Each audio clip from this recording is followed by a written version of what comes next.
Friends, ABN Parallel College online classes. This is lecture number 16. So our topic is magnetic field due to a solenoid. So ఇది application of Biot Savart's law. Biot Savart's law application ఇది. ఇందులో already మనం 2 derivations చేసాం. Magnetic field due to a long straight conductor ఒకటి చేసాము. Second the magnetic field due to a circular coil. So ఇది third derivation. This is also an application of Biot Savart's law. So ఇది magnetic field determine చేయబోతున్నాము due to a solenoid. అసలు solenoid అంటే ఏంటి? Solenoid అంటే ఒక లాంగ్ వైర్ తీసుకుని దాన్ని టైట్గా ఒక నాన్ మ్యాగ్నెటిక్ మెటీరియల్ మీద కనుక మనం వౌండ్ చేస్తే చుడితే దాన్ని సోలినాయిడ్ అంటారు. చూడండి, ఒక లాంగ్ వైర్ తీసుకుని దీన్ని బాగా క్లోజ్గా టైట్గా ఒక నాన్ మ్యాగ్నెటిక్ మెటీరియల్ మీద కనుక వౌండ్ చేస్తే ఈ మెటీరియల్ ఎలా ఉండాలి? ఒక సిలిండర్ షేప్లో ఉండాలి. ఒక సిలిండర్ షేప్లో తీసుకుని దాన్ని టైట్గా ఒక వైర్ని కనుక చుట్టినట్టయితే బాగా దగ్గరగా ఉండేలాగా ఈ టర్న్స్ అన్నీ కూడా దాన్ని సోలినాయిడ్ అంటాం. సో ఒక సోలినాయిడ్ తీసుకుని దాన్ని మ్యాగ్నెటిక్ ఫీల్డ్ కట్టబోతున్నాం. So let us consider a solenoid. Solenoid నుంచి కరెంట్ పాస్ చేస్తాను. నేను తీసుకునే సోలినాయిడ్ ఉండే లెంత్ ఎల్ అనుకుంటాను, దానికి ఉండే రేడియస్ని ఏ అనుకుంటాను. ఇది యాక్సిస్, ఇది సోలినాయిడ్ మొత్తం. ఇది axis of the solenoid, length of the solenoid, radius of the solenoid. ఒక సోలినాయిడ్ తీసుకున్నాను అనమాట. ఇప్పుడు నేను ఒక పాయింట్ పి అనే పాయింట్ని తీసుకుని ఆ పాయింట్ దగ్గర మ్యాగ్నెటిక్ ఫీల్డ్ని డిటర్మిన్ చేయబోతున్నాను. ఆ పాయింట్ ఎక్కడ ఉండొచ్చు? మన 3 కేసెస్ ఉంటాయి. The point may be inside the solenoid. Case 2లో ఏం చెప్తామంటే point is at the end of the axis, that is end point. యాక్సిస్లో ఎండ్ పాయింట్ దగ్గర తీసుకుని చేస్తాము. థర్డ్ కేస్ ఏంటంటే ఒక finite length of the solenoid తీసుకుంటే ఎగ్జాక్ట్గా సెంటర్లో తీసుకుంటాం పి అనే పాయింట్ని. సో 3 కేసెస్లో మనం డెరివేషన్ని చేయబోతున్నాము. ఫస్ట్ కేస్ 1 చేద్దాం. So field at an inside point first. So మనం పాయింట్ని ఇన్సైడ్ ది సోలినాయిడ్ తీసుకుని అక్కడి నుంచి మ్యాగ్నెటిక్ ఫీల్డ్ని కట్టబోతున్నాము. సో దానికి ఎట్లా ఉంటుందో చూద్దాం. చూడండి, ఇది సోలినాయిడ్. దీని మీద నెంబర్ ఆఫ్ టర్న్స్ ఉంటాయి ఇలా. This is all number of turns. This is axis of the solenoid. ఇప్పుడు ఇందులోంచి కరెంట్ పాస్ చేశాను. ఎప్పుడైతే కరెంట్ పాస్ చేయను వెంటనే దీంట్లోంచి కరెంట్ పాస్ అయింది, దీని చుట్టూ కూడా ఒక మ్యాగ్నెటిక్ ఫీల్డ్ డెవలప్ అయింది. సో మనం ఎయిమ్ ఏంటి? We are going to find the magnetic field at any point P. So case 1 చేస్తున్నాము, పాయింట్ని లోపల తీసుకున్నాను, సోలినాయిడ్ లోపల తీసుకున్నాను. So P is a point. ఇక్కడ నేను మ్యాగ్నెటిక్ ఫీల్డ్ కట్టబోతున్నాను.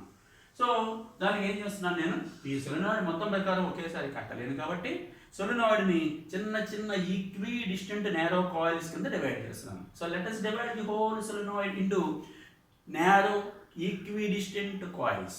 చిన్న చిన్న కాయిల్స్ కింద డివైడ్ చేసి అందులో ఒక కాయిల్ని తీసుకుని, ఆ కాయిల్ అంటే కాయిల్ ఎలిమెంట్ అంటాం, అట్లాంటి ఒక ఎలిమెంట్ని తీసుకుని ఆ ఎలిమెంట్ ప్రకారం క్యాలిక్యులేట్ చేసి అప్పుడు టోటల్ సోలినాయిడ్ మొత్తం ప్రకారం క్యాలిక్యులేట్ చేయబోతున్నాను మ్యాగ్నెటిక్ ఫీల్డ్ని. సో దానికోసం నేను చిన్న నేరో ఈక్వి డిస్టెంట్ కాయిల్స్ కింద డివైడ్ చేశాను. అందులో ఒక కాయిల్ నేను ఒక ఎలిమెంట్ని తీసుకోబోతున్నాను. ఇది నేను తీసుకునే ఎలిమెంట్, దీని పేరు ఏబి.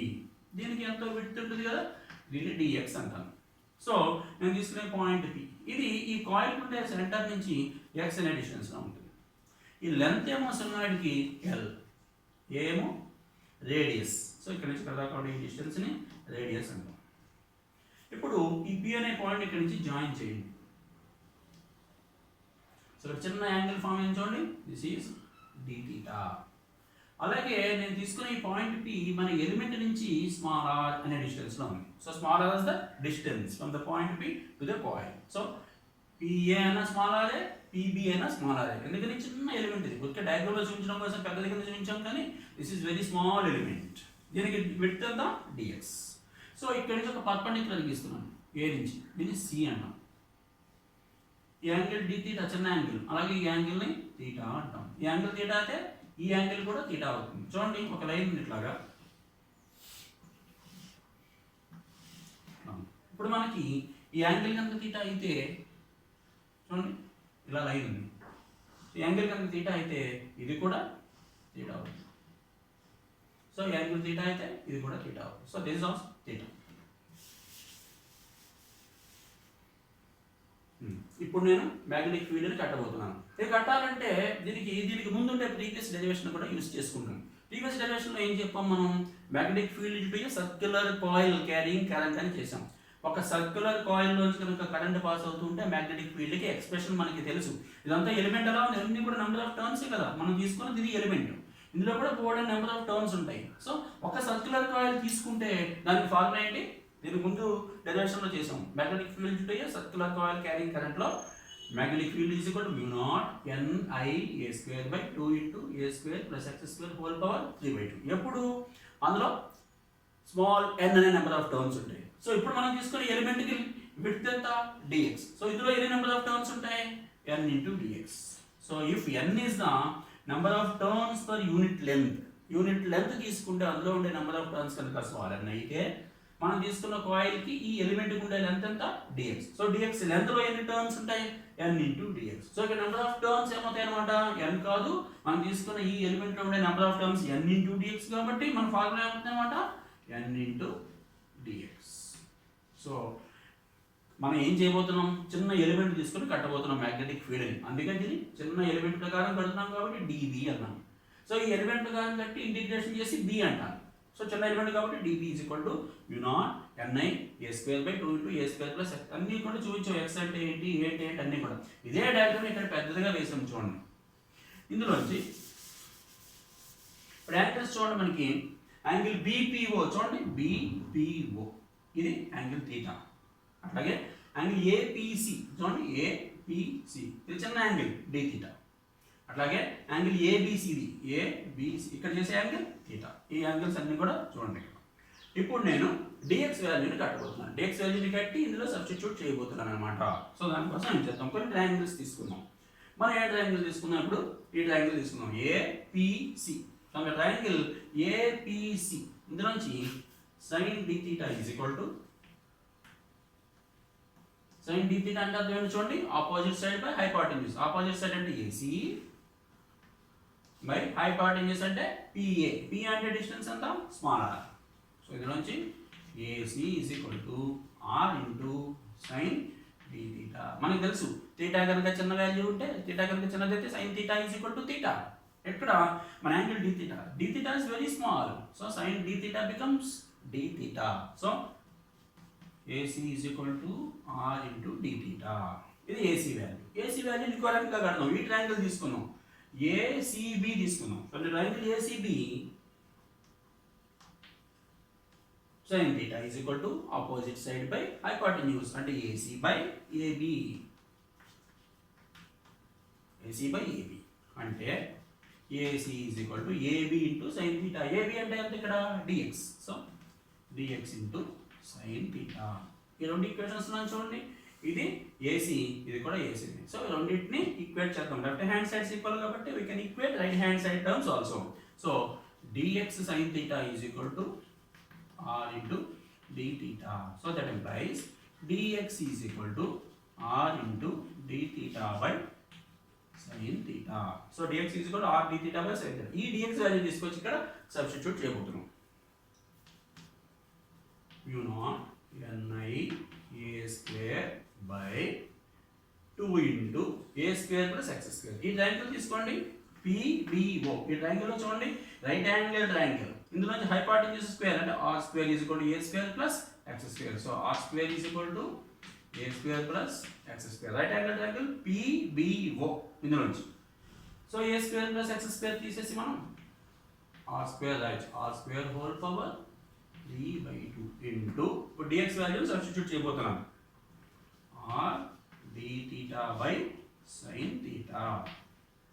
సో dx వాల్యూని సబ్స్టిట్యూట్ చేశాను.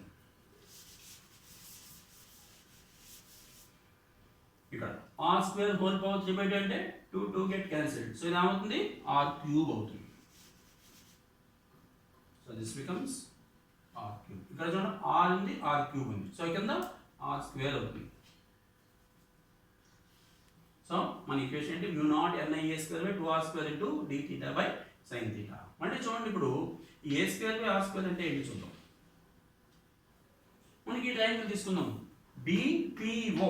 From the triangle BPO, sin theta is equal to opposite side by hypotenuse. BPO తీసుకున్నాం, ఇందులో opposite side అంటే small a by hypotenuse అంటే PB. PB అంటే small r. P అన్న PB అన్న small r. సో అంటే చూడండి a బై ఆర్ అంటే సైన్ థీటా. ఇక్కడ మనకి ఏముంది ఇందులో a square by R square. So a square by R square నేను రాయొచ్చు సైన్ స్క్వేర్ థీటా అని రాయొచ్చు. So ni by 2 a square by R square ని సైన్ స్క్వేర్ థీటా ఇంటూ ఈ d theta by sine theta. మళ్ళీ ఇక్కడ చూడండి ఇక్కడ సైన్ థీటా ఉంది సైన్ స్క్వేర్ థీటా ఉంది. సో సైన్ థీటా క్యాన్సిల్ అవుతుంది.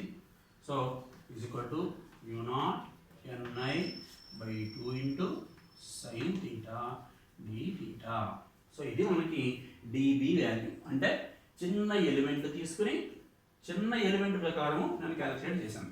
ఇక్కడ దీన్ని చూడండి ఈ పార్ట్ మొత్తాన్ని పెద్దది కింద చేసి ఇక్కడ డయాగ్రామ్ వేసాం క్లియర్గా కనపడటం కోసం యాంగిల్స్ని. ఈ చిన్న యాంగిల్ d థీటా అని థీటా అని థీటా అని తెలియడం కోసం ఈ పార్ట్ మొత్తాన్ని యాక్సిస్ ఇది ఎలిమెంట్ AB దీన్ని పెద్దది చేసి ఇక్కడ వేసాం అనమాట క్లియర్గా తెలియడం కోసం. ఈ డయాగ్రామ్ని ఇందులో ఈ పార్ట్ని ఎక్స్టెండ్ చేసాం అనమాట.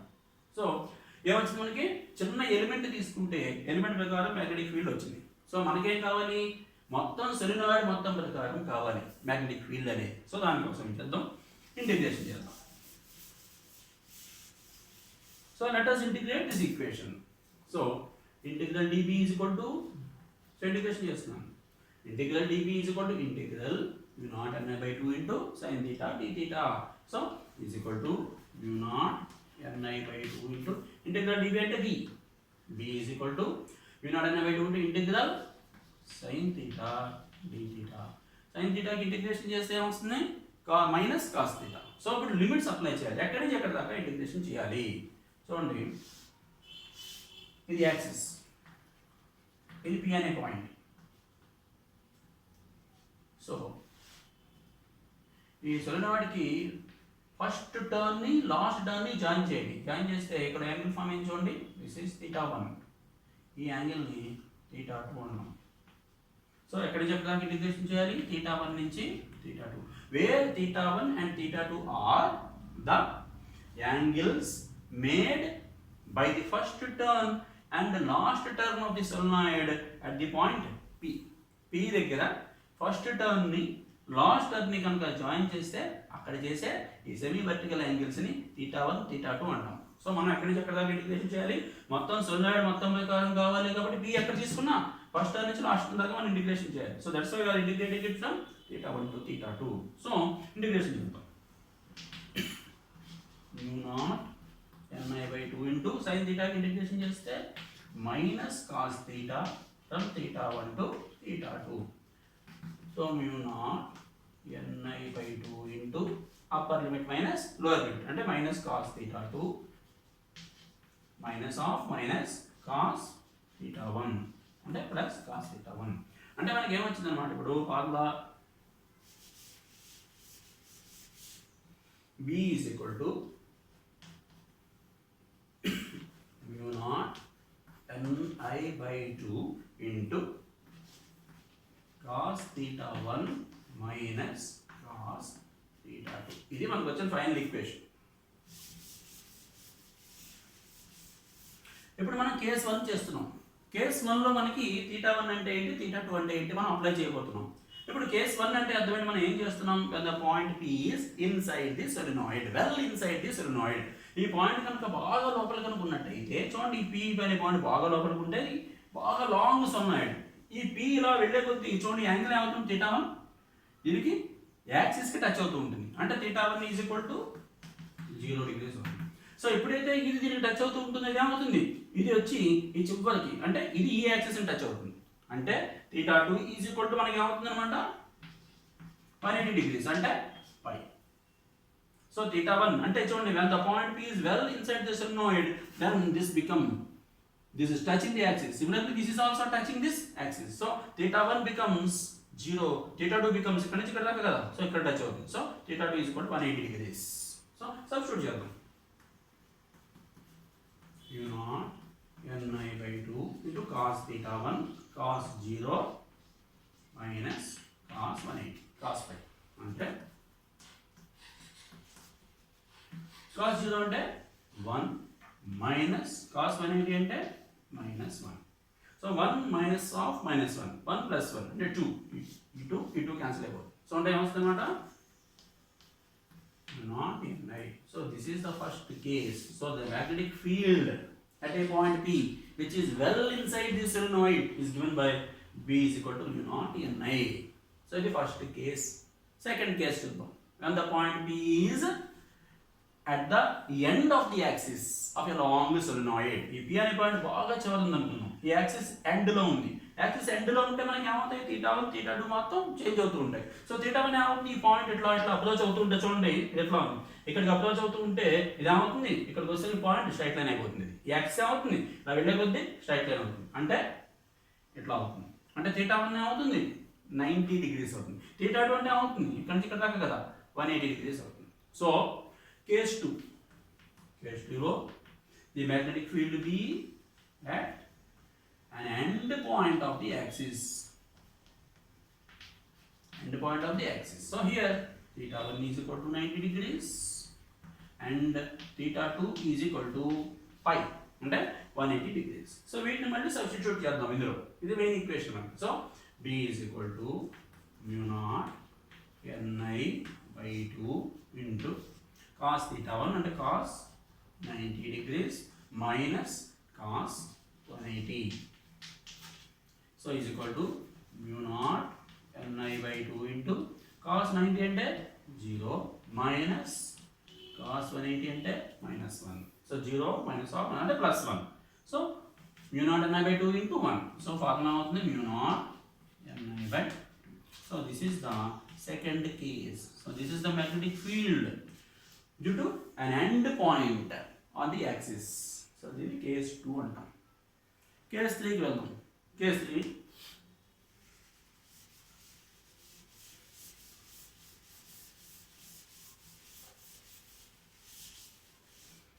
ఏం చేద్దాం అంటే ఒక finite length of the solenoid తీసుకుని పాయింట్ P ఈసారి ఈ మిడిల్ లో ఉంది అనుకుందాం, యాక్సిస్ కి మధ్యలో ఉంది అనుకుందాం. So this is the axis. Our point P is at the middle of the axis. So అంటే మిడిల్ ఆఫ్ ది సోలినాయిడ్. దీని లెంత్ ఎంత, ఇక్కడ నుంచి ఇక్కడ దాకా L. సో మిడిల్ లో ఉంది. సో ఇప్పుడు మనకి θ1 θ2 అంటే ఏంటో చూద్దాం. ఈ ఫస్ట్ ఏంటని తీసుకుందాము, దిస్ ఈజ్ θ1. ఇక్కడ నుంచి మళ్ళీ లాస్ట్ టర్న్ కనెక్ట్ చేద్దాము, ఇది θ2. ఇది రేడియస్ A, ఇది రేడియస్ A. సో ఇక్కడ నుంచి ఇక్కడ దాకా డిస్టెన్స్ ఎంత ఉంటుంది, సెంటర్ కాబట్టి సోలినాయిడ్ లెంత్ L. ఇక్కడ నుంచి ఇక్కడ దాకా లెంత్ ఎంత ఉంటుంది, L/2. అలాగే ఇక్కడ నుంచి ఇక్కడ దాకా లెంత్ ఎంత ఉంటుంది, L/2. సో ఇది θ2, ఇది ఎంత ఉంటుంది, π మైనస్ θ2. ఎందుకని ఇక్కడ నుంచి ఇక్కడ దాకా టోటల్ π, ఇక్కడ నుంచి ఇక్కడ దాకా θ2 ఉంది. సో యాంగిల్ ఎంత అవుతుంది, టోటల్ π మైనస్ θ2. ఇప్పుడు మనకి ఏం కావాలి, cos θ1 కావాలి, cos θ2 కావాలి. ఇందులో సబ్స్టిట్యూట్ చేయాలి. సో cos θ1 అంటే ఎంత, cos θ1 is equal to, so ఇందులో ఈ ట్రయాంగిల్ నుంచి చూద్దాం. ట్రయాంగిల్ లో cos θ1 is equal to adjacent side by hypotenuse. So adjacent side అంటే ఎంత, L/2 by hypotenuse అంటే ఈ డిస్టెన్స్ కావాలి. ఈ డిస్టెన్స్ కావాలంటే right angle triangle a² plus L/2 whole square. So ఈ డిస్టెన్స్ ఎంత అన్నమాట, a² plus L/2 whole square. So మనకి డిస్టెన్స్ కావాలి కదా, root of. So is equal to L/2 by, ఇక్కడ LCM కడతాము, ఇది L²/4 అవుతుంది. LCM కంటే by4 అవుతుంది. ఇక్కడ 4a² plus L²/4 under root ఉంది ఇక్కడ. సో ఈ 4 చూడండి పైకి వెళ్తుంది, is equal to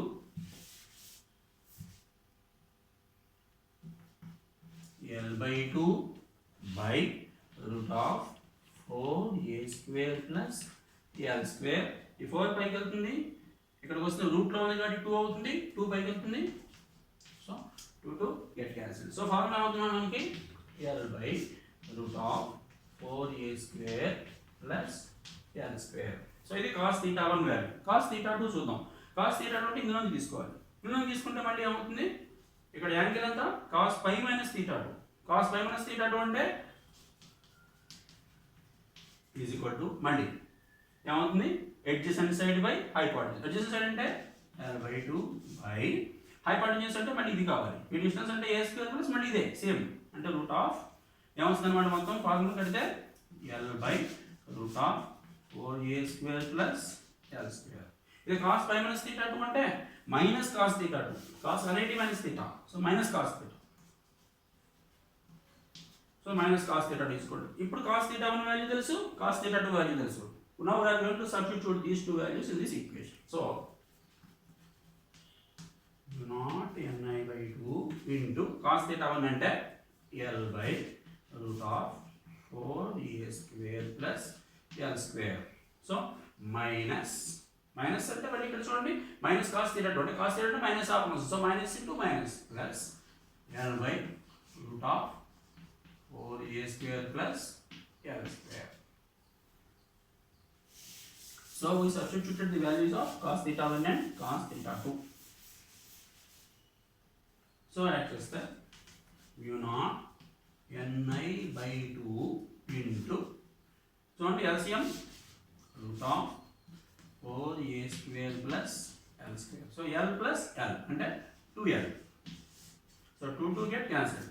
So I was going to mu naught ni L by root of 4a square plus L square. So n into L అంటే ఎంత?